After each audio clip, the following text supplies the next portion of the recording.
again, everybody, and welcome into the Shelby County High School Football Show alongside Andrew Simonson. I am Alec Etheridge. We're glad to have you on board for another week of high school football action right here in Shelby County. Monday morning, a little bit of a nip in the air, so we go into week 2 of region play, and it's starting to feel a little bit like football weather, Andrew. As we look back at the first week of region play, we saw a lot of exciting outcomes, some big games, and some big performances. And now we go into week 2. What are some of the biggest things you'll be looking out for as we go into this second week of region play, 4th week of the season overall? Well, now as some of the tests kind of ramp up, I'm interested to see how many of these teams are able to put together the lessons they've learned over the last few weeks and start making a concerted run at the playoffs. I think we saw a lot of positives last week from some of our teams, even in defeat. So I'm interested to see how they're able to use those into another week where they're going to face more tough regional tests. Yeah, it's going to be a big week this week. This is one of the better weeks that we've got overall this season. We got another big week the week after this. And really, I mean, you look at it every week from this point forward is an important one in each of these region matchups. But this week we got a couple of county battles. They're going to take place right off the top that we're going to talk about to kick off the show. 3 games in a row featuring county matchups this week. Our game of the week right here, Spain Park High School. They're going to welcome the Helena Huskies for one of those in-county battles. That's going to be a lot of fun. That was a game that featured a ton of fireworks last year going down to the wire. So we're going to talk extensively about that game as well as several others this week as we look ahead to all of our matchups set for this Friday night. It's going to be a big week of high school football action right here in Shelby County. We're going to break down all the games. Of course, at the end, we got our SCR Stars of the week as well, so make sure you stay tuned for that. But we're going to start right here at Spain Park High School with our game of the week. Well, we kick off with a bang. We start with the matchup of baby blue and black. The Helena Huskies and the Spain Park Jaguars. You're going to see a lot of baby blue. You're going to see a lot of black in the stands on Friday night in this matchup with those dominant team colors for both schools. And you're going to get an exciting matchup. Looking back at last year, a 28-26 game back and forth that Spain Park was able to pull out there for the win. And I expect this year we're going to see another tightly contested game here between these two teams. So, Andrew, what's the big thing you'll be looking for from each team as we go into this matchup? I'm looking at the defensive performances from both teams. I think we know what both these offenses bring to the table. It's been said a lot over the last few weeks, especially with these two passing games. I think they're very on point.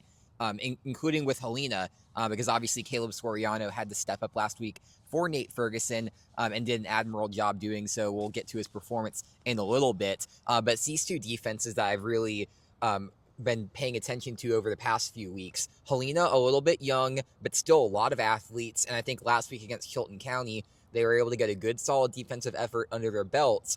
But you kind of have two opposite offenses that they were facing, a team in McAdory, which I still believe is going to be one of the top offenses in Class 6A when all is said and done. And then you have Chilton County, a team that struggled even with Jemison a few weeks ago. So I'm interested to see how Helena performs against the Spain Park team that, once again, will probably be one of the top offenses in all of Class 6A, if not the state.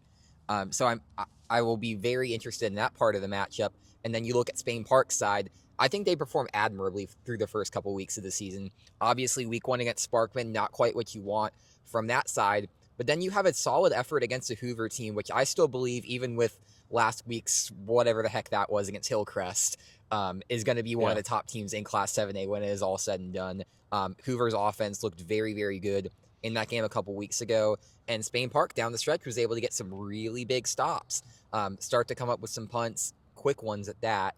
So I think if they're able to do that again this week, things are going to be in their favor. Yeah, Spain Park sitting at 1-1, Helena sitting at 1-1 going into this matchup. The Jags coming off of a bye week, so we'll see if that helps them out at all. But Helena starts the season a week later as well, so they're going to be fresh in this matchup, aside from possibly the quarterback position, which we'll talk about in just a second. But before we move on and talk about this matchup taking place on Friday night, got to tell you about two great sponsors here for this game. The Spain Park Jaguars, sponsored by Wayne's Pest Control, and while the Spain Park Jaguars are playing defense against their opponent, Wayne's Pest Control is playing defense for your home.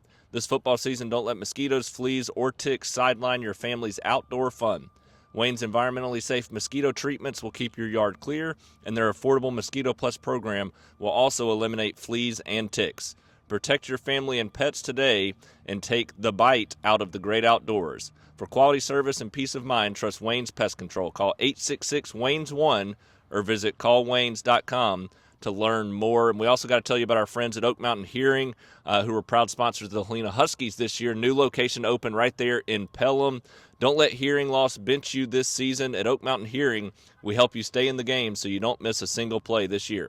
Whether you need help with hearing aids, hearing loss, or tinnitus, Oak Mountain Hearing is here to help. Now open in Pelham. Call 205-728-1690 to set up your consultation. Don't let hearing issues affect your well-being. Hear every word effortlessly with Oak Mountain Hearing. 205-728-1690 or oakmountainhearing.com. Andrew, one of the key things that I want to talk about in this game, you look at what happened last week with Nate Ferguson being out. I think concussion protocol there, missing that game against Chilton County. Caleb Soriano comes in and did his job. He did, as a backup, did what he needed to do to help lead the Huskies to their first win of the season as they do take on Chilton County and pick up a 23-6 win. And he had a solid showing. So the big question for me, Spain Park's been pretty consistent through their first two games defensively. If Soriano's the guy that has to come out and go in this matchup, is that going to be a drastic impact on this team, especially with him having a week under his belt? And obviously, if Nate Ferguson is back at the quarterback position, what kind of odds does that give Helena in this game? I think it's certainly going to have an impact. I mean, you look at what Ferguson has been able to do during his times in the game, and he's just an incredible explosive quarterback who has a lot of athleticism on him. Soriano has as much potential, if not more, than Ferguson, but he's still very young. He's still developing into himself. And the coaching staff and I both believe he's going to be a very good quarterback when all is said and done. But it's still early in the game for him. You have Ferguson as a senior leader who's developed into an absolutely great quarterback product. So I do think that the maturity level, at the very least, will be affecting that a little bit, especially if you have what I think is going to be the biggest matchup in the game, and that's the Spain Park front against the Helena offensive line. You saw Spain Park a couple weeks ago against Hoover be able to get into the backfield, make a few plays, and force those quick punts against Hoover. If they're able to do so again this week, and especially if Soriano's under center, you don't exactly know how a young guy like that is going to respond to that kind of pressure. And I think the Helena offensive line might be a little less equipped to deal with that than other offensive lines that Spain Park has faced. So I think that'll be a huge matchup. If Helena is able to win that battle up front, that opens up a lot of opportunities for whoever is going to be at the quarterback position. But I also think it's going to open up a lot of opportunities for this run game as well.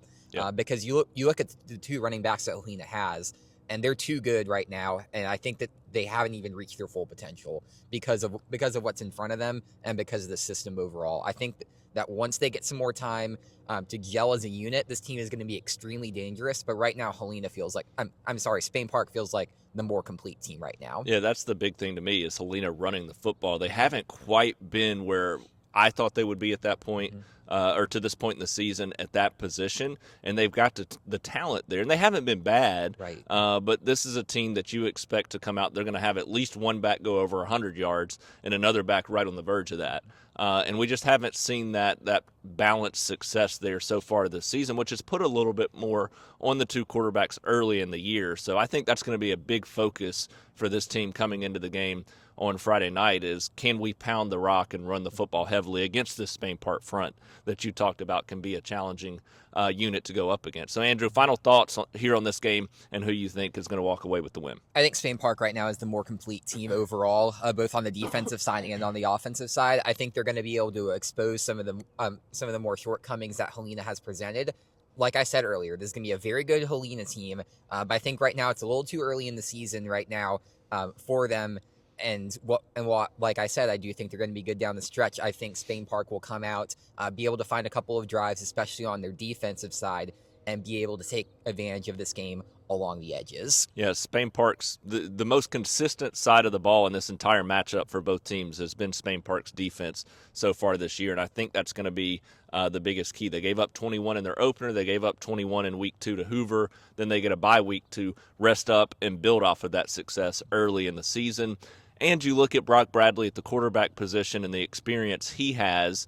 And week 1, that was a solid unit right there. Spread the ball around, to all the receivers. The run game was strong. So the offense looked good in week 1. Maybe a little bit of regression in week 2, but against a very good Hoover defense. So with an extra week of preparation, I think that offense is going to get back to what we saw in week 1 this week. You look at Helena's toughest game so far against McAdory. They did give up 34 in that week 1 game, or week 2 game, after the opening week bye. So I think that's going to be a key focal point. I do think Brock Bradley comes back and is just enough in this matchup with that offense to be able to make the difference, especially with how consistent we've seen Spain Park's defense play. If they give up 21 for a third game in the season, I think the offense will score 28 to 35. So I do expect a tight game like we saw last year. These are two quality football teams, but we'll see which one can come out and make that statement. For Spain Park, it's consistency defense, that balance on offense, and for Helena, it's establishing that run game and getting off to a fast start. So either way, it's going to be an exciting game. Two county teams, like I said, that baby blue and black going to be on full display out here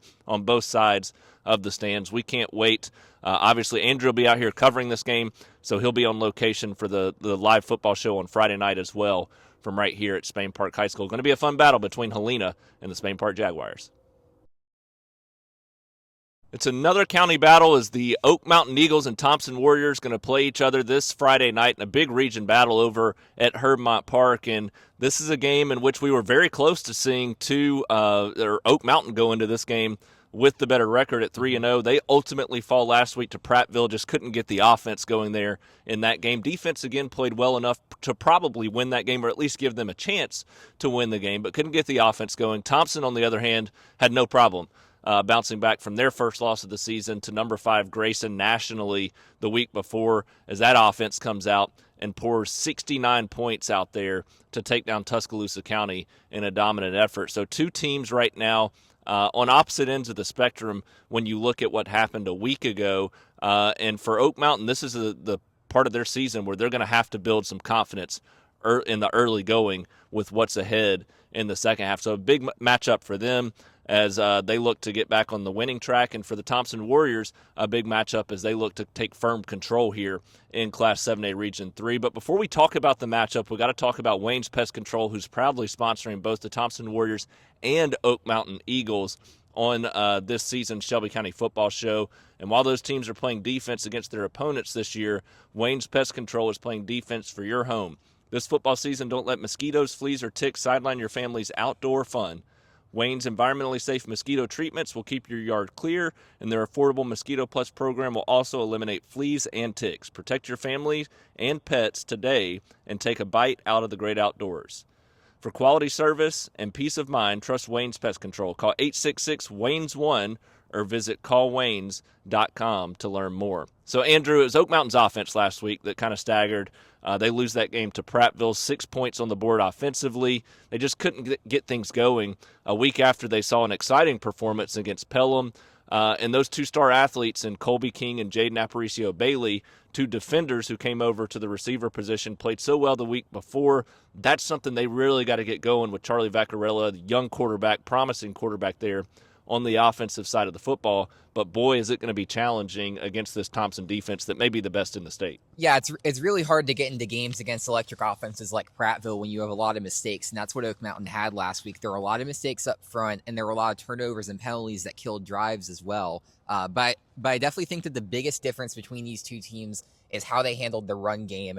Thompson on the offensive side, and obviously the defensive side as well, allowing 0 points, and then Oak Mountain over on the defensive side as well. You look at Oak Mountain, and to Prattville's top running back, they gave up 154 yards and 2 touchdowns on the ground. That really set them behind the pace and really unable to get back into this game once those mistakes started to snowball and they had a little bit of a lead that they had to overcome there. And then you look at Thompson's side, one of the best performances in school history in terms of the ground game, 8 total rushing touchdowns by 7 different backs. And then you look at what they were able to do on the defensive side, shutting out Tuscaloosa County. Obviously, Oak Mountain, a massive step ahead of Tuscaloosa County, in my opinion, especially when this team plays to its potential. But you look at the differences between those two teams, Thompson running the ball well, and Oak Mountain currently struggling with giving up a little bit of run yards in that regard. If Oak Mountain doesn't clean that up, it could be a long ball game for them. And you look at the trenches in a game like this. This is one where Thompson's got the pick of the litter. They've got the best of the best up front on both sides of the ball. And that's where the biggest challenge comes in high school football. And for Oak Mountain, they've got the potential on the offensive side of the football. You look at a running back like Marty Myrick's to a T is exactly the kind of running back you want. You can get the ball to him in space. You can give it to him out of the backfield and let him run between the tackles. And then you've got a quarterback who's shown a strong arm. He's young, but has shown a strong arm so far this season, and some athletes that he can spread the ball out to. So to me, for Oak Mountain, it comes down to that offensive line protecting or opening holes for the quarterback and running back to have success in a matchup like this, because you're already going to have enough challenges when you look at the back end of a defense like Thompson with that secondary, with the linebackers, and what they're able to do to cover space as well. So they're going to have to play well up front on the offensive line to have success in this matchup to me. Ultimately, Andrew, I don't know that they do have enough. I'd love to hear your opinion on how close you think this game could be, but do you think that Oak Mountain can find a way to fix things that they need to up front to be able to win a game like this? Well, you look at this matchup last year, and Trent Seaborn had a fantastic first half within this game. Really, that was all he needed, because this offense was able to come out, snowball this team, and really able to put up a lot of points very quickly. I think Oak Mountain better equipped than last year in that regard. If the offense plays to its potential, it's going to have a lot more weapons to overcome that Thompson defense. But that Thompson defense is just an incredibly strong unit, arguably the best in the state. You look at all three levels and how many guys were able to get tackles on the stat sheet last week. It was phenomenal. I believe close to 7 or 8 guys having 5 or more tackles in that game last week. And I think it really shows Thompson's depth and the strength and the quality that they have on top of that talent-wise.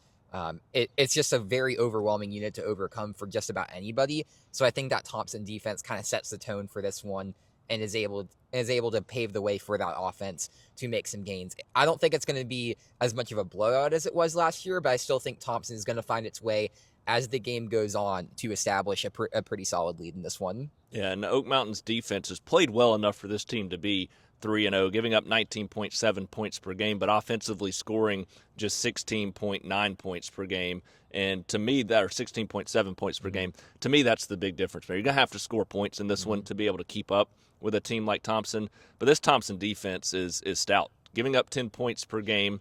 The worst performance they had came against the number 5 team in the country in Grayson, as they gave up 24 to that one. In that one, they should have won that game. They should have won that game. This, to me, is a Thompson team that's a top 10 national team in the country. And to me, that's just a little bit too much for Oak Mountain to be able to overcome. I do think that they're going to be better equipped this year than they were a year ago to at least make this an interesting contest for a little while, hopefully. But at the end of the day, it's just a lot to ask to go up against a team, to me, that's a top 10 team in the country and be able to walk away with a win. So we'll see if Oak Mountain can play strong enough defensively early in this football game, get some confidence. That's going to be their best hope, and in the fact that maybe that gives the offense a little bit of time to work into this matchup. So fun county battle no matter what. 2 county teams going for a region win. Oak Mountain's got a very winnable game the week after this. A good chance, even if they lose this one, to still be 3-2 overall in the season through 5 weeks, and sitting at 1-2 in region play, which they have got to be in that position. So that's the thing for me. Get some confidence here if you're the Oak Mountain Eagles for what you've got ahead, and for Thompson, just continue to take care of business as you look to reclaim another region championship and state championship at the end of the year. A huge congratulations in order for the Pelham Panthers and head coach Ross Newton as he picks up his first ever win as a head coach, 19-7 over Chelsea last week, and his first win with the Pelham Panthers there as well. And this is a team, their confidence continues to grow. A much closer contest against Pell City in week 1. They lose that one 22-14. Week 2, lose on a last-second play, a Hail Mary, 30-29 to Oak Mountain. Very easy to let some of that, those evils of last year kind of sneak back in there and go the wrong direction. But this is a team that continues to believe and fight forward, and it leads to a win last week, 19-7 over Chelsea, as they built a lead and then they put that game away in the fourth quarter like a winning program does. A very good performance from them a week ago. And now for the second week in a row to kick off region play, they get a county battle as they take on the Calera Eagles, another team that's looking to build some early season confidence with some struggles that they faced recently. So you've got a 1-2 Pelham team, you've got an 0-3 Calera team, but on opposite ends when it comes to region play, with the Eagles sitting at 0-1 after their loss to Benjamin Russell last week, and Pelham obviously at 1-0 after that win over Chelsea. Before we jump into this game, got to tell you about 3D Air Services, proud sponsors of the Pelham Panthers on this year's Shelby County Football Show. Since 2005, 3D Air Services has proudly called Shelby County home. They're more than just your trusted HVAC company. They're your neighbors, friends, and supporters. From keeping your home comfortable year-round to sponsoring local schools and athletic programs, they are committed to making a difference in our community. Just ask your neighbor. Chances are they've already been there. As proud sponsors of the Pelham Panthers, 3D Air believes in the power of teamwork, dedication, and community spirit, values they carry with them in every job they do. 3D Air Services, your trusted neighbor, keeping Shelby County comfortable, one home at a time. So, Andrew, it's another big county battle here between these two teams early in region play. Pelham's got that little bit of confidence early in the season, especially after last week's win. Calera desperately needs it at this point with what's ahead on their schedule. They want to close strong down the stretch and will have some opportunities ahead, so they really, really need to get some confidence right now if they want to have a chance at the playoffs. Yeah, it's funny because you look at this matchup a year ago, an absolute shootout, one that Calera won to get Scott Ryle's first victory. But it seems like since then, Pelham's got a little bit more of an edge to them and has the edge going into this matchup. And you look at the Panthers last week, and that's every reason why they have this edge coming into this matchup. They did a great job bottling up the run game last week, neutralizing that really good aspect of Chelsea, and then made plays in the air. But it was that defensive effort, allowing just 7 points against a Chelsea team that was absolutely blowing teams out of the water through the first 2 weeks of the season. And I think that's going to be where this team really starts to make its bread and butter. Obviously, some injuries, especially on the back end, to Pelham's defense right now. But right now, I feel like they're getting enough stops and going up against a Calera unit that hasn't quite figured everything out from an offensive side. That could really pose a problem for this team. Yeah, and I mean, the big thing for Pelham right now is what they've done. Woodrow Briggs coming over from Thompson in his first year as defensive coordinator here at Pelham. What he's done with this defense is outstanding. This is a team that's giving up 17 less points per game this season through their first 3 games. Right now, offense on par with what they were doing last year. They've been consistent, scoring 20.7 points per game, almost exactly what they were doing through the first 3 last year. But listen to these numbers. Last year, through their first 3, they gave up 35, 38, and 36 points in those 3 games. This year, 22, 30, and 7. 17 points less per game. They're giving up just 19.7 points per game right now. So a team that was giving up 36 through 3 last year is giving up less than 20 this year. That's a credit to Woodrow Briggs. That's a credit to head coach Ross Newton. And it's a credit to the players for buying in and believing. And you could see that confidence they were playing with on Friday night. So to me, that defensive improvement is why they're having early success right now, why they're building confidence, and now they're going up against a Calera team that's just struggling to score points at this point. Exactly, and like you said, that's the big difference between these two teams. You look at Pelham overall, outside of giving up a few big plays against Oak Mountain, and obviously those were the ones that decided the game, the team overall sitting very good on the defensive side, and that's because they've been able to get stops consistently and get a variety of players involved to make sure that this team is on the solid foot that it needs to going in the offense. Because as you alluded to with those point per game totals from last year, that was really what hampered them, especially in the front stretch where their offense was clicking last year. Now you have a time where both the defense and offense are operating on a consistent click, and this is a team that's now starting to put the pieces together and has that confidence to boot as well. Calera, I think, a lot better than what some of the underlying numbers are showing, just because you look at some of those offenses that they've faced within the first few games, especially last week. Ben Russell, probably a region title contender. Yep. I think we both agree in that regard, and we're just able to make plays and just be kind of a step ahead from an athleticism and talent perspective. Pelham, a little bit closer to Calera's level, so I think that could make it a little bit of a closer game. And I think Calera overall has a lot more fight. They're playing well together, and once they start putting things together and getting some of these assignments down, I think this team is going to be pretty solid. But right now, Pelham just kind of playing at a more complete level right now. I think that those carryovers from last week are going to be very evident, and I think Calera is going to use this week to figure out a lot about themselves, both in practice and in this game. But I think Pelham's just going to come into this one and be a step ahead of the Eagles. Yeah, this you look at the numbers. We talked about what Pelham was doing on both sides of the ball. Calera giving up 36.7 points per game. So what Pelham was doing through their first 3 last year, scoring just 13.7 points per game. We talked about it with Helena and Spain Park. That Spain Park defense has been consistent, the most consistent unit in that entire game. In this game, Pelham's defense has been the most consistent unit in this entire game. But what I saw was the belief in the second half. Not only did Pelham win, they got that 13-7 lead. That lead held strong for a long period of time.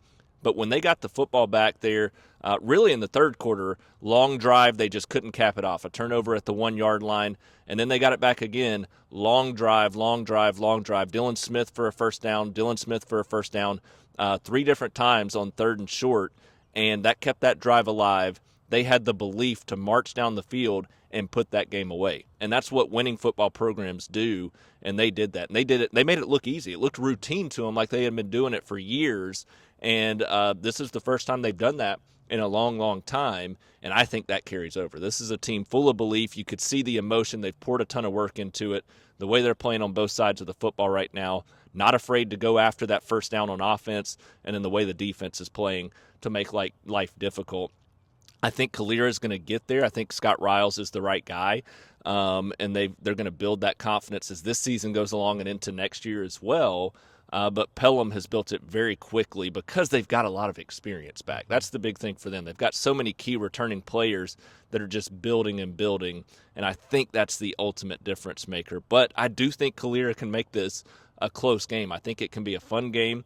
It's a county battle. We've seen this game be entertaining just as recent as last year. And I think it'll be another entertaining game. It's just a matter of closing the game in the second half, and that's what we've seen Pelham do already this season. So that gives me the belief in the Panthers going into this matchup. So big opportunity in region play. Calera to build some confidence if they can walk away with the win, but for the Pelham Panthers to be at 2-0 in region play, which would be a huge deal for them as they chase down not just a playoff spot at that point, but compete for a region championship. It's going to be a lot of fun when these two take on each other. It's Pelham Calera this Friday night. Well, just when you thought they were down, the Briarwood Lions pop you in the mouth, and they take down Ramsey, a team that we thought could win a region championship and possibly even a state championship in Class 5A this year. Briarwood goes out to Legion Field last Thursday night, walks away with a 14-13 win. Briarwood team that had scored just 3 points through their first 2 games, and they come out. The defense played exactly the way we expect a Briarwood defense to play. Special teams was strong as well, and then the offense did just enough of what it needed to have success there in that game against Ramsey. And now all of a sudden, this is a Briarwood team that we think can compete for a region championship as well. So it's funny how 1 week can shift all that mindset. So, Andrew, I'm interested to hear your thoughts in just a second because you were at that game last Thursday and see what the belief was like in this team moving forward into this matchup with Carver Birmingham. But before we talk about that, got to tell you about 3D Air Services, proud sponsors of the Briarwood Lions this season. Since 2005, 3D Air Services has proudly called Shelby County home. They're more than just your trusted HVAC company. They're your neighbors, friends, and supporters. From keeping your home comfortable year-round to sponsoring local schools and athletic programs, they are committed to making a difference in our community. Just ask your neighbor. Chances are they've already been there. As proud sponsors of the Briarwood Lions, 3D Air believes in the power of teamwork, dedication, and community spirit, values they carry with them in every job they do. 3D Air Services, your trusted neighbor, keeping Shelby County comfortable, one home at a time. The Briarwood Lions don't need to feel comfortable at this point, but boy, they have built some confidence after that big win last week, Andrew. What did you see that was the difference maker there, and what can they use from that point forward to build as they now look like a team that can compete for a region championship? Well, there are a lot of X and O reasons why this Briarwood team was able to get the edge on Ramsey last week, but I think there was also a little bit of underlying things there as well. This was a team coming into that matchup last week that hadn't scored a touchdown all season and only scored 3 points off that opening drive field goal that they did against Oak Mountain. And then that touchdown that they had in the first one against Ramsey, it just felt like a release valve. This team just started playing with a lot more confidence and came into this matchup with a lot of competitive fire into them. And you look at this team overall, it was very easy to see where that was coming from. This was a matchup that everybody had circled on their calendars, one that they thought that they could be more competitive in, one that they thought they could be closer in, and were targeting through the first couple weeks of the season as the matchup that they were going to showcase what they could do. Obviously, you had a lot more to put together than you had from those last couple weeks of the season than I think that they would want to. But then you come out and you start finding your offensive identity. The big question going into this matchup was who was going to be that guy playmaking-wise for Briarwood. And while there were certainly a host of guys overall, Jemison Barnes absolutely stood out as that guy. A lot of really good design quarterback runs for him, being able to go for close to 100 yards and 2 touchdowns as well. It was a really good, really solid game from him. And especially once they got down the field, he was able to just continue to string together runs and really able to build some momentum for this Briarwood team to the point where there were a couple of drives early on where they kind of stalled out a little bit. But as the game went on, they really started to assert their will over Ramsey. And then the defense, after getting punched in the mouth early, recovered really well and just had an absolutely dominant game. The secondary looked phenomenal, trailing receivers and making plays. The front was absolutely incredible, led by Garrett Witherington, who had an absolutely phenomenal night up there, just getting into the backfield and causing chaos more than I think I've ever seen from him. So this is a team that now the playmakers are playing well. The team from top to bottom has a lot more confidence and unity.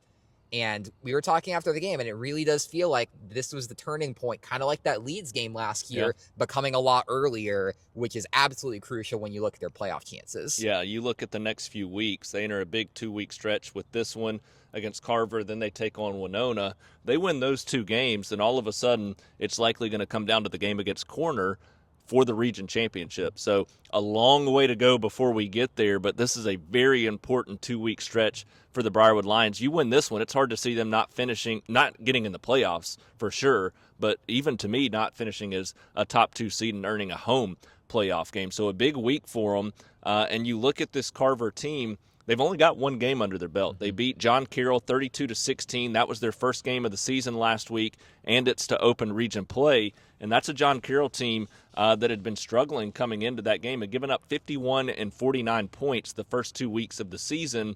And this is a Carver team that only scores 32. They only win this game by 16. Briarwood's going to be, 1, a much better competitor than what you're going to get out of John Carroll. But 2, Briarwood's got experience under their belt. They're seasoned at this point with 3 games that they've played against some tough opponents. And Carver's played a little bit weaker of an opponent and only 1 game. So they may still have some of those early season jitters and mistakes in this matchup too. I think Carver is definitely a borderline playoff team for sure. And you look at this team, it has some good athletes, and you'd be stupid to discount them within this matchup. But you look at what even Briarwood was able to do in this matchup last year, and that was neutralize that attack. It was a very close, grinded out kind of game that Briarwood had there for the taking for it and just couldn't get across the line for. Now you look at this year, it's at your home field at Lions Pride Stadium, and you have that offensive answer in Jemison Barnes. Obviously, that's going to be the number 1 guy Carver is going to key in on. But if you have that and you're able to build off of that, I think there's a few more playmakers sitting within this Briarwood team as well. If Charles Dedman's able to get the ball out to guys like Dane Whitehead, Tram Walker, I think they're going to be able to get a little bit more of an edge on them as well. And then you look at the running backs as well. If you start blocking for guys like Eli Thompson, he had a couple of really good runs last week. If you're able to pair him with Barnes, it's hard not to see this rushing attack going well as well. So overall, I really do like where this Briarwood team is at right now. I think that mix of confidence and how they're playing on the offensive side has the ability to take them over the top, but you always know what you're going to get with this Briarwood team, and it's a very good defensive performance. So even if they get that, they're going to have a very good time in this matchup. Yeah, this is a game for Briarwood. The offense right now scoring, I think, 5.7 points per game, and they've really only got 2 decent drives on the year from start to finish. That led to points. And to me, they're going to have to continue to get better and better on the offensive side of the football. But the defense, giving up 18 points per game right now, they've played consistent. They've played well enough to win every game. They're going to play well enough to win this football game as well. And I think they're going to create some early havoc with some turnovers, do some different things to get Carver out of their comfort zone. I think that Briarwood will walk away with the win because of that physical approach, because of what they've done defensively, and because they've got 3 games under their belt going into this game. they're just going to be a little bit further along. They've had chances to work out the kinks and perfect themselves at this point. I think ultimately that makes the difference. Andrew, I don't know if I got your pick. Were you going with Briarwood too? Yes, I have Briarwood in this one. Okay, yeah. So 2 Briarwood picks. It's a game in which is very important for the Lions. They need to continue to show some growth on the offensive side of the football, but the consistency by which they've played defensively. Lost this game 20-7 last year, but that was a game that was a one-score game for a long, long time. And like Andrew said, they had it there for the taking. This time on their home field, they want to take it. They want to win this one. They know the importance of it when it comes to the playoff picture this year. So we'll see if that defense continues to play as consistent as they have through the first 3 games and that offense takes the next step. But it should be a great opportunity for the Briarwood Lions to pick up a second region win and start region play 2-0.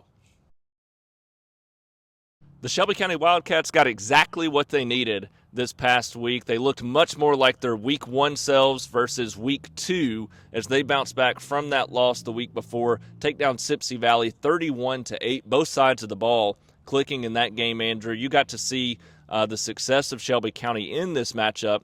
Now they take on a Jemison team that is also coming off of their first win of the season. But this is a Shelby County team that if they play like they did in Week 1 and they play like they just did this past week, should be the better team and should be able to walk away with a 2-0 region record at the end of the night. I think the key is channeling that second half performance, because I think you talk to this coaching staff and they even believe that in the Holtville game, this team was a lot closer than that score actually showed. It was just an inability to finish drives and just giving up a little too much on the defensive side. And then some of that was able to go in its favor last week against Sipsey Valley. You look at it early, it was a little bit of a slugfest, a little bit ugly, and Sipsey Valley gave Shelby County plenty of opportunities to get into the game via turnovers or falling victim to a solid Shelby County defense that had a pretty good night on it as well. But over the course of the game, it just absolutely snowballed. And I think that lent itself to just Shelby County finishing out more drives, getting into the end zone more. They had a couple drives early on where they just came so close to getting in the end zone, but just couldn't do it, either having to settle for a field goal or getting stopped altogether. But as the game went on, they started to put together some of the pieces, and especially through the air. Ryan Sipes had a really solid night, 8 for 10 passing, a massive 60-yard touchdown. That was one of the best throws I've ever seen him make in his 4 years as a starter. The run game, not quite all there yet, but obviously you know that this team has a little bit of a pedigree on that. Tyson Dunking having to shoulder a lot of that load in the run game as well without Alexander. I think once this team gets that extra yardage and cleans up some of their penalties, they'll start to be a little bit more consistent in that regard, and they'll especially have an opportunity to do so against Jemison. Let me ask you this. I talked a little bit about maybe some complacency with this team. They came into the season thinking they were going to be really good, and that may have affected them in Week 2. And in Week 3, did you see a team that came out a little bit more determined and hungry? What was the energy like from the squad on Friday night? I think as the game went on, they definitely knew that this game was there for the taking, and they definitely wanted to grab it.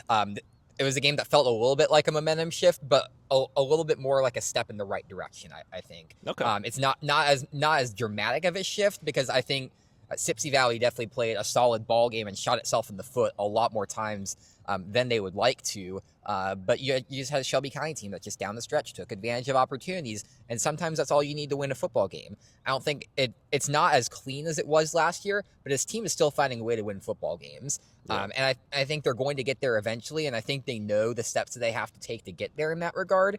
So I think they will be a really good football team at the end of the day, but they look very good, especially in the second half on both sides of the ball. Yeah, to me it sounds like limiting penalties and turnovers is going to be the big thing, cap off those drives. But yeah, you look at this Jemison team, so defense is giving up 41.7 points per game, despite coming off of that win 34-28 over Selma. But this is also a game in which Shelby County won last year 42-6. So even if Shelby County's down a little bit and Jemison is improved, I don't think there's nearly enough for them to be able to make up that big of a gap and be able to steal this one away from Shelby County. Yeah, there's definitely a talent gap between these two teams, and I especially think the Shelby County defense is going to have a lot of room to be able to do what it wants to. I think that the secondary is going to have some more rooms to improve. That's been a pretty big weakness for the Shelby County team through the early stretch of the year. But you look at guys like Andreas McGinnis, who had a phenomenal interception last week. If they're able to handle some of those bigger plays and avoid some of the weaker ones, I think this team is going to be better overall, and they just continue to bring the pressure up front. I think they're going to overwhelm this Jemison team, swarm them, and get some early stops in this one, and that starts to pave the way for Shelby County to just grind out this game, get into the end zone a couple of times, and then be able to win this game. I think the opportunity is there for the taking for them to have a big showing on both sides, but it's going to be like we've said all along. It's going to be about limiting mistakes and getting over the top on the offensive side. And boy, do they need it, because what lies ahead on the schedule, to me, Northside may be the favorite now to actually win this region this year. And then you also got Demopolis, who has won 5 consecutive region titles. So the next 2 games after this, extremely challenging and important when it comes to their region schedule. So they need to continue to build confidence in this one. This is at the perfect time for me, for them. After that loss, they bounce back with a big win over Sipsey Valley, and they get a Jemison team that they should be much better than. Shelby County's defense, to me, is the X factor for their entire season, and the fact that they bounced back with the defensive performance they did last week, giving up just 8 points, to me, that's a big confidence boost for them going into this matchup against the Jemison team that's going to struggle to put up some points. So I think the Wildcats walk away with the win. I think they continue to build confidence, and they desperately need that going into the upcoming slate, as this is a team that entered the season. We talked about it as a team with aspirations of winning a region title and at least getting that 2 seed, if not winning the region title, for a home playoff game for the second year in a row. And with what's ahead on their schedule, got to build that confidence this week. We think they both get that done, and they walk away with the win against Jemison. Montevallo Bulldogs struggle once again this past week. They fall to 1-2 after a 56-0 loss to Northside, a team that I think could compete for this region championship this year, but it doesn't get any easier this week. The 2 toughest games likely on their schedule back-to-back, as they now take on Demopolis, who's won the last 5 region championships. So this is a big, big game for the Bulldogs, obviously, and what it means for their future success. But things will get a little bit easier for them if they can compete with a team like Demopolis down the stretch here this season. This is a Demopolis team right now that looks to be maybe a little bit down, but they've played a challenging schedule to this point in the season. Before we talk about this game, though, we got to tell you about Montevallo Main Street. Whether it's Friday night lights or a quiet Saturday stroll, there's always something special happening on Montevallo Main Street, from unique shops and local dining to community traditions and small-town charm.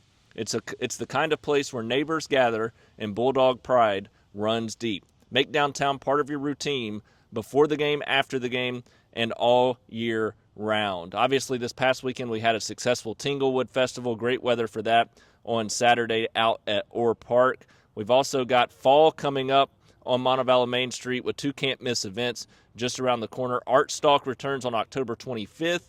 Halloween-themed art walk with live music and vendors, fun for all ages. And then on November 1st, come back for the Day of the Dead Festival, a colorful celebration of culture and traditional altars, food vendors, dancing, live music at the Pecan Grove there in Montevallo as well. So plenty of upcoming fun events there in Montevallo. But don't forget, you always got the fun football games as well right there in downtown Montevallo. And the Bulldogs going to welcome Demopolis this week, Andrew. It's a big opportunity for them, regardless win or lose, to build some confidence as they go into the rest of region play. And that's what this team needs to do right now. You look at this team overall, it's hard not to let a performance like that get you down last week, where the offense just wasn't able to do that much, and the defense fell into a very early hole very, very quickly. And it's definitely a little bit of a challenge for this team. You look at the schedule overall, but right now, you just have a team that right now needs just start putting things together. Overall, I think this coaching staff recognizes a really big opportunity in front of them to be able to rally this team together, start unifying those disparate stars that they have, and become something a little bit more unified. But you're going up against a Demopolis team that, like you said, is always a favorite for this title. I mean, they are sitting winless coming into this matchup, but you're playing a Mountain Brook team that's just found a way to win games at the Class 6A level, and a Jackson team that really the only two teams that I think can run with it are Saraland and St. Michael. Yeah. So it's definitely going to be a challenge, and I think this Demopolis team is much, much better than their 0-2 record states coming into this matchup.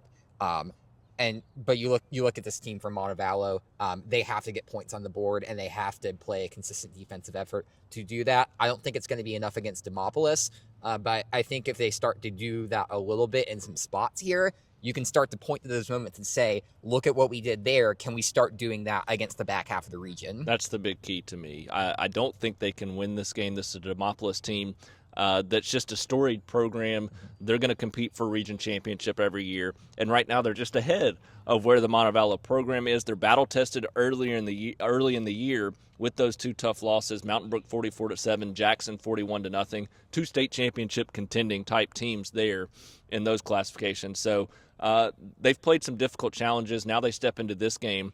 They're going to be ready to make a big statement when it comes to this matchup against Montevallo. But for the Bulldogs, there may be a little bit of an opening there for you to show some improvement, and that's the big key, because there are going to be some opportunities for them on the second half of that region schedule coming up. So for me, just too many question marks right now on both sides of the ball. But I say just go out there, sling it around on offense, and try to have some fun, because the defense, I mean, you got guys playing both ways. Defense is going to give up points at times, so just go out there and have fun with it and try to show some improvements and see what can happen there on the offensive side. I do think the defense gets better as the season goes along, but right now in a game like this, I think it's one of those where you have to go out, sling it around and have some fun with it, and just hope for the best. Try some trick plays, try some onside kicks, whatever works.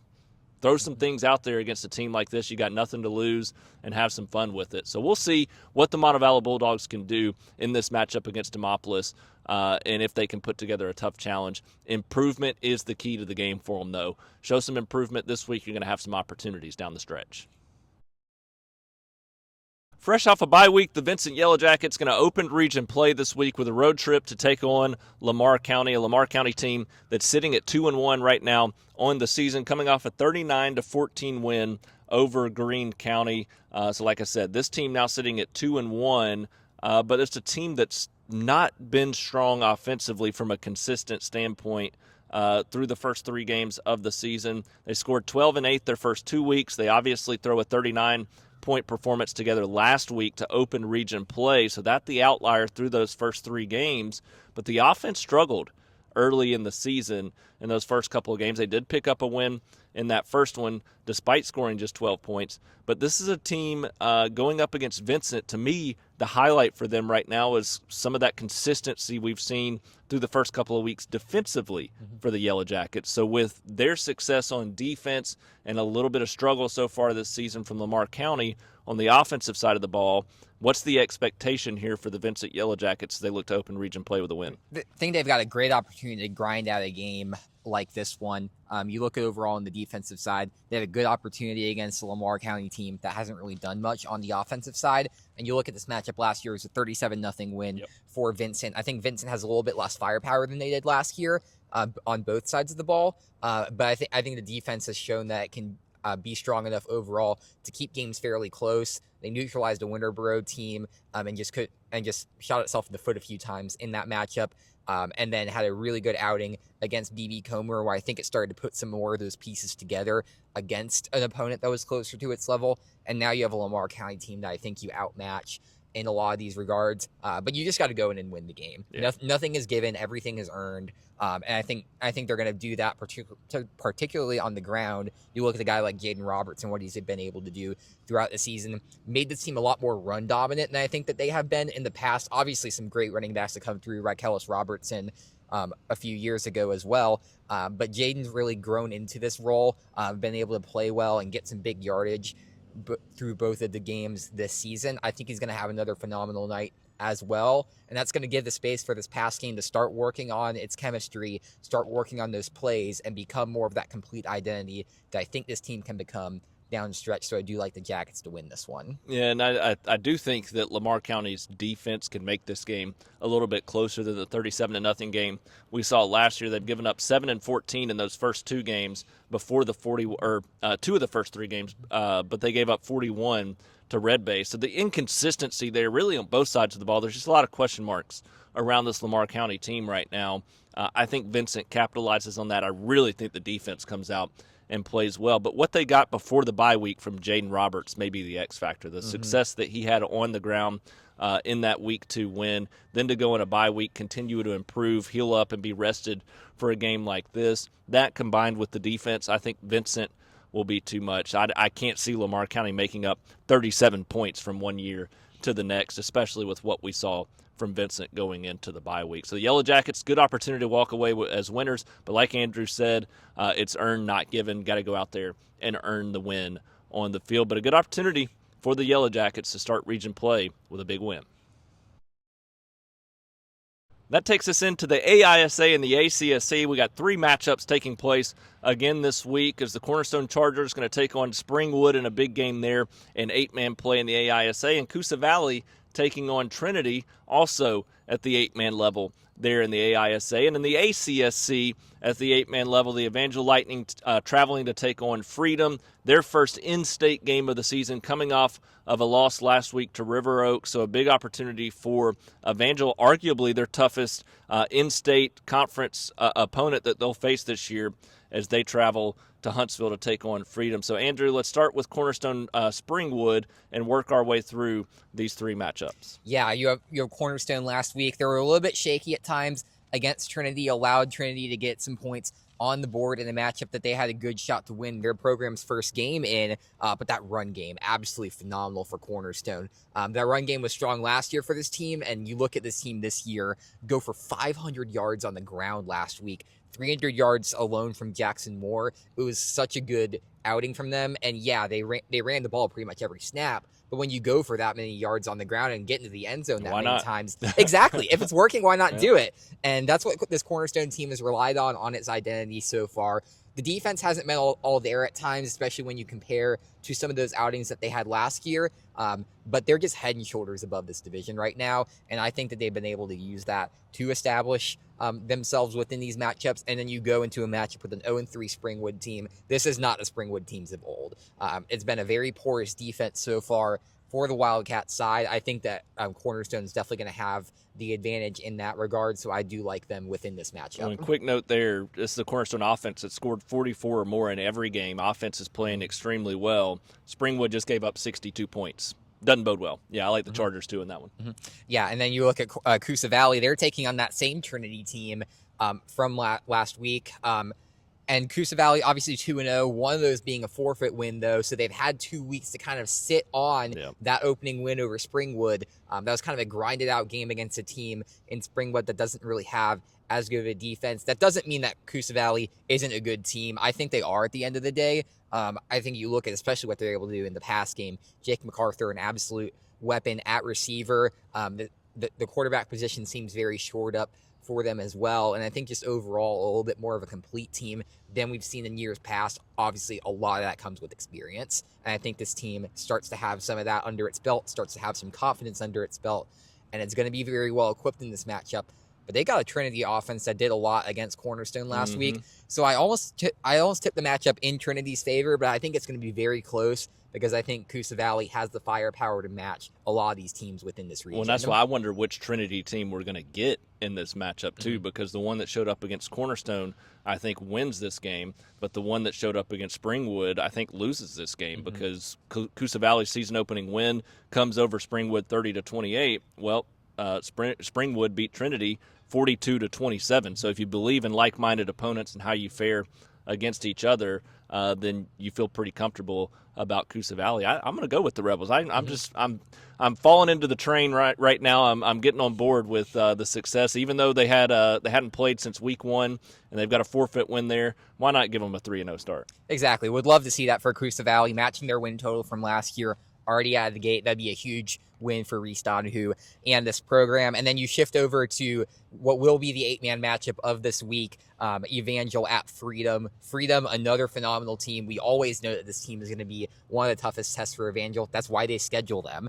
And they have blowout wins already against Tennessee Heat and Ezekiel, two very, very good teams overall. But you look at last week against River Oaks, that's a team that's going to be one of the best offenses in the country when it comes to 8-man football. They were a team that went and won nationals last year over Southern Christian. I think there's no shame in letting that defeat happen. I think they're going to be a favorite overall within nationals once again, but you can't let that loss get into your head. You look at what this team was able to do coming off of a loss a couple weeks ago, facing APA in week 0 and then going in against Chattanooga Patriots and absolutely blowing them out of the water. I think they're going to have to channel a similar performance this week.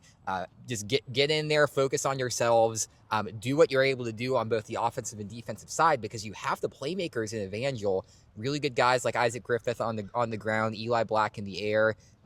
It's a team that I think has the weapons to go toe-to-toe with Freedom, and I think that they're going to be able to bounce back and get a very tight win in this one. But honestly, this matchup could go either way. Yeah, this is the toughest matchup probably left on Evangel's schedule. If they want to win an in-state state championship this year, this is the kind of game you got to win to be able to accomplish that. It's a Freedom team that's played some challenging opponents. They're 3-1 right now.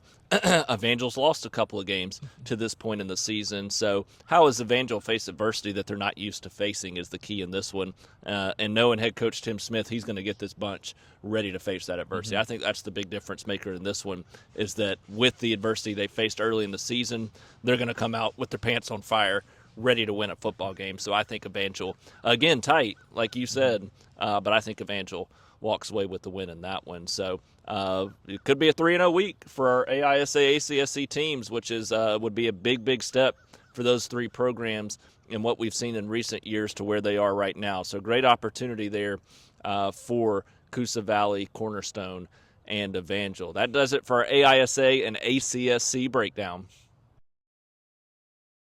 Brings us to our SCR Stars of the week from the opening week of region play. We had some great performances this past Thursday and Friday night, and we got some great guys that we're going to highlight here. Andrew, I'll turn it over to you for your 2 stars before I give you mine. Yeah, absolutely. We're going to start this out with Briarwood and Garrett Witherington, who had, in my opinion, one of his best games of his career last week. The Kentucky commit at defensive tackle just did an absolutely amazing job of getting into the backfield, causing chaos. And he's always a guy who's going to deliver pressure, but he doesn't always get opportunities to make plays in the backfield. He was absolutely on fire on Thursday night. You've got 4 tackles for loss out of his 7 tackles. A phenomenal night for a defensive tackle, a guy on the interior getting through that center of the line. He also got a QB pressure and a really impressive batted ball that I think kind of took him over the top for me as well. But I would be remiss to not mention the entire defense as well, because they had a phenomenal night, limiting Ramsey to 13 points overall, and just looking really well down the stretch in this game, getting stop after stop after stop. Even taking advantage on special teams, recovering a muffed punt that set you up for the go-ahead score.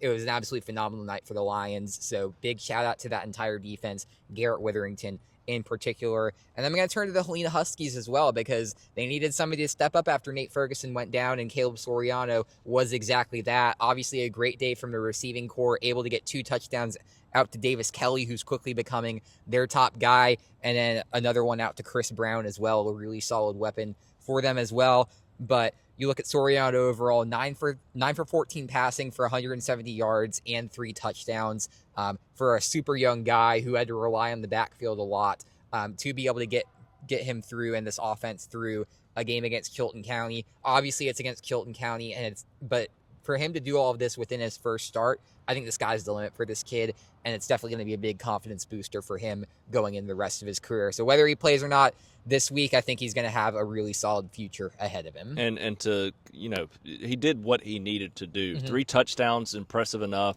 Not going to blow you away with 170 yards, but he did what he needed to do, 9 of 14, to be able to help them pick up the win. So just handling that composure and pressure in a situation like that. You never know what you're going to get out of your backup quarterback. So a great performance from Caleb Soriano there.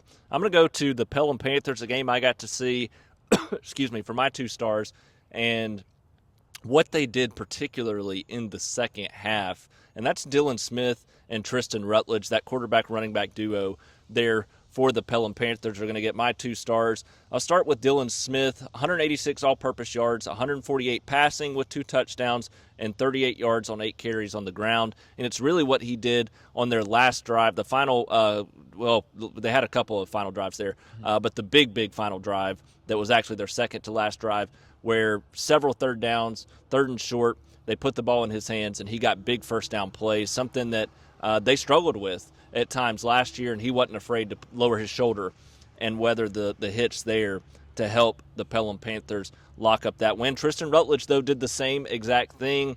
24 carries, 120 yards, an incredible touchdown run, shifty. If you hadn't seen the video clip of that one, go check it out. But made 2 guys miss and then gets to the end zone there for a big touchdown run that helped Pelham put away that game 19-7 over the Chelsea Hornets. So some great performances there from both of those guys. If they continue to play like that moving forward this season, the Pelham Panthers going to be a force to be reckoned with there in that region. So, Andrew, those are our 4 stars of the week there across Shelby County. I know we also have a couple of honorable mentions that you want to go through as well. Yeah, these 3 guys were very hard cuts this week from the Shelby County Stars, but obviously both of these guys, all 3 of these guys, very deserving and very worthy performances of receiving an honorable mention. Jemison Barnes, the fuel for that Briarwood offense overall, 95 yards and 2 touchdowns overall, but I think it felt like he had rushed for more than that with that spark that he provided to this Briarwood offense. He's going to be extremely key going forward. And then Ryan Sipes, one of the best nights of his career from an efficiency standpoint with 8 for 10 passing, and then had an incredible 60-yard pass to Dominic Woods. Not a throw that he would always make at the start of his career, but he's done such a good job of just improving over the course of these past 4 years and turning into a guy where he can now be the centerpiece of the Shelby County offense. So an absolutely phenomenal job by him and the staff at Shelby County for getting him into a great spot from a quarterback standpoint. And then the Cornerstone Christian Chargers, an absolutely phenomenal night on the offensive side, running the ball, and then Jackson Ward just leading that for them. 37 carries overall, so a very heavy workload, but gets 301 yards out of it, along with 2 touchdowns and a couple of 2-point conversions as well. This is a team that's very solid on the ground, always has been, and it's doing it once again, now from a true running back position, which has been a definite improvement from them as well. So big shout out to Moore. Malachi Adams also close in that regard as well. But those 3 guys definitely deserving of some honorable mentions. Yeah, congrats to all of our stars for the week, our honorable mentions there as well. Some great performances, obviously, to help them set up each of their teams for a 1-0 start in region play. We head into week 2 of region play. We hope for some big-time performances this week as well, and look forward to celebrating more of those performances next week in our SCR Stars of the Week segment. That brings us to the end of this week's Shelby County High School Football Show, and we close it down with our big, bold prediction for the week. So, Andrew, I turn to you to get your bold prediction for this week, the second week of region play in week 4 of the high school football season. I think mine's going to happen shortly from where I'm standing right here at Spain Park High School. I think Brock Bradley has 250 yards passing this week. I think that if the Spain Park team is really to get an edge in this game, I think it's going to have to be in the pass game side, and I think he's going to have a phenomenal night in that regard. I'll go a step further. I think he's going to have 300. Okay. Just a sneaky suspicion there. Not my bold prediction, but I do think he's going to have a big game here against Helena on Friday night. I think Helena's going to have some success at times as well. So going to have an entertaining one there in that battle. I'm going to go to Briarwood, though, in what we expect to probably be a defensive, low-scoring game there between Briarwood and Carver Birmingham. I think Briarwood is going to sneak over the 20-point mark. I think we're going to see Briarwood get 20-plus points this week. I think that's a lot of credit to their defense and a growth to the success that we saw last week on the offensive side of the football as well, running the football. So I think Briarwood takes that progression offensively. I think they need it too. I think the defense will play well enough regardless, but I think they need to get near 20 points to be able to win this football game, which was a 20-7 loss last year. So a great opportunity for Briarwood. I think they get north of 20 points. Brock Bradley, 250, north of 250 for Andrew, north of 300 for me. So I'll double down with 2 bold predictions there. But regardless, it's going to be an exciting week. We've got 3 county battles. We talked about them right off the bat of the show. 3 county battles for region wins. It's going to be a lot of fun. One of them right here, our game of the week between Spain Park and Helena. So we'll have a lot of coverage coming up here on Friday night. We'll have our pregame show to kick everything off right around 6 o'clock, hopefully a little bit before. We'll see what time we get going there. But a lot of fun on the pregame show as we break down all of those games live on site from 3 different locations as well. So join us then. But until then, that's going to do it for this week's Shelby County High School Football Show.